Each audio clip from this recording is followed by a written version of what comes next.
শহীদ ওসমান হাদির পরিবার এবং তার আদর্শিক অবস্থান সম্পর্কে নতুন তথ্য উঠে এসেছে ডক্টর কুশলের এক ফেসবুক পোস্টে। ডক্টর কুশল তার পোস্টে হাদির স্ত্রী ও সন্তানদের নিয়ে অযাচিত কৌতূহল প্রকাশ না করার আহ্বান জানিয়েছেন।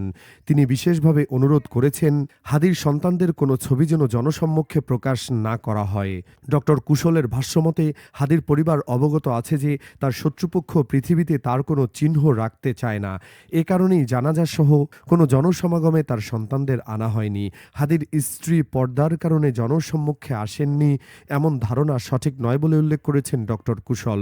বরং হাদি একজন মুক্তমনা মুসলিম ছিলেন এবং তাদের পরিবারের নারীরা প্রয়োজন অনুযায়ী কথা বলতে বা বক্তব্য দিতে সক্ষম। হাদির স্ত্রী মূলত নিরাপত্তা ঝুঁকির কারণে সামনে আসেননি। ডক্টর কুশল আরও দাবি করেন যে হাদি এমন একজন মুসলিম ছিলেন যাকে তার শত্রুরাও ভয় পেত। তার মতে, সম্ভাব্য মুসলিমরা হাদির গুরুত্ব বুঝতে না পারলেও তার শত্রুরা ঠিকই তার প্রভাব অনুধাবন করতে পেরেছিল। তিনি উল্লেখ করেছেন, চরম বামপন্থী মহলের অধিকাংশই হাদির মৃত্যুতে মর্মাহত হননি। যদিও অনেকে লোকলজ্জার ভয়ে প্রতিবাদ করেছেন, তবে ভেতরে ভেতরে তারা আনন্দিত ছিলেন।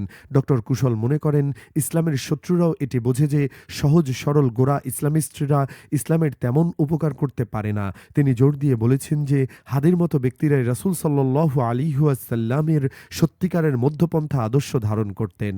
তবে তার ভাবনা পুরোপুরি সঠিক নাও হতে পারে। অনেকেই বলছেন, যদি শহীদ হাদির বউ আসলেই সঠিক পর্দা করে তাহলে সমস্যা কোথায়? যদি নিরাপত্তাজনিত কারণে হতো তাহলে তো ৫ আগস্টের আগে ছবি দেখা যেত, বিয়ের ছবি দেখা যেত।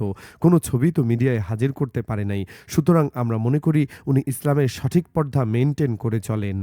আর তার এমন পর্দার কারণেই ওসমান হাদির সন্তান তার বাবার মতোই বিপ্লবী হতে পারে বলে মন্তব্য করেছেন শায়েখ আব্দুর রাজ্জাকের ছেলে।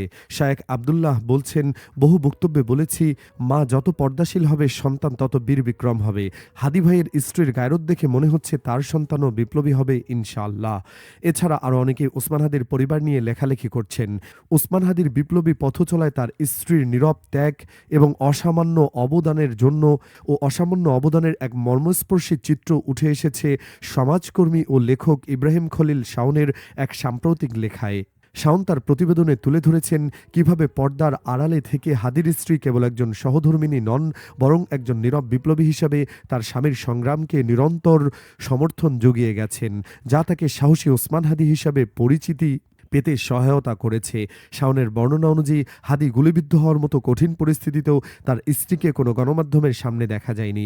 এর কারণ হিসাবে উল্লেখ করা হয়েছে যে তিনি সঠিকভাবে পর্দা পালন করেন এবং এমন সংকটে মিডিয়ার সামনে আসার চেয়ে আল্লাহর কাছে দোয়া করাকে বেশি গুরুত্বপূর্ণ মনে করতেন। জুলাই আন্দোলনের সময় হাদির স্ত্রী ছিলেন অন্তঃসত্ত্বা। প্রথম সন্তানের আগমনের উচ্ছ্বাস স্বাভাবিক হলেও দেশের অস্থির পরিস্থিতিতে তিনি সেই আনন্দ পুরোপুরি উপভোগ করতে পারেননি, বরং নিজে থেকেই তিনি হাদিকে আন্দোলনে যোগ দিতে উৎসাহিত করতেন। এমনকি এক দুঃসাহসী দিনে তিনি গর্ভবতী অবস্থাতেই প্রেসক্রিপশন হাতে হাদিকে পুলিশের তল্লাশি এলাকায় এগিয়ে দিতে গিয়েছিলেন, যাতে পুলিশ জিজ্ঞাসাবাদ করলে বলতে পারেন যে তিনি স্ত্রীকে ডাক্তারের কাছে নিয়ে যাচ্ছেন। দেশের কল্যাণের নেশায় মগ্ন হাদি দিনরাত জনগণের জন্য কাজ করে যেতেন। রাতে মাঝে মাঝে কয়েক ঘন্টার জন্য বাসায় ফিরলেও ঘুমন্ত সন্তানের মুখ দেখে ভোরের আলো ফোটার আগেই পোস্টার বিলি করতে বেরিয়ে পড়তেন। এমন পরিস্থিতিতেও স্ত্রীর রাগ করার কথা থাকলেও তিনি রাগ না করে বরং সাহস জুগিয়ে বলতেন, যাও তবে সাবধানে যেও। ইব্রাহিম খলিল শাওন মনে করেন, হাদির স্ত্রীও হয়তো স্বামীকে নিয়ে ঘুরতে যাওয়া বা ভালোমন্দ খাওয়ার আকাঙ্ক্ষা ছিল, কিন্তু দেশের প্রতি স্বামীর দায়বদ্ধতা ভেবে তিনি সেসব ব্যক্তিগত ইচ্ছা বিসর্জন দিয়েছেন। স্বামীর কাছ থেকে তিনি যে পরিমাণ সময় ও যত্ন পাওয়ার কথা ছিল তা হয়তো পাননি, কিন্তু কোনোদিনই মুখ কালো করে একটিও কটু কথা বলেননি, বরং হাদি ভাইয়ের সঙ্গে নিজেকে দেশের জন্য উৎসর্গ করেছেন। শাওন তার উপসংহারে মন্তব্য করেছেন, আমরা সবাই আবেগে বলে ফেলি আমরা সবাই হাদি। না, আমরা সবাই হাদি না। হাদি হওয়া এত সহজ না। হাদি হতে বহু ত্যাগ লাগে, পরিশ্রম লাগে। হাদি হওয়া যতটা কঠিন তার চাইতে বেশি কঠিন হাদিদের মতো বিপ্লবীদের স্ত্রী হওয়া। আল্লাহ তাআলা আমাদের মা বোনদের হাদির স্ত্রীর মতোই গায়রত ও হায়া সম্পন্ন করে দিন। আমিন।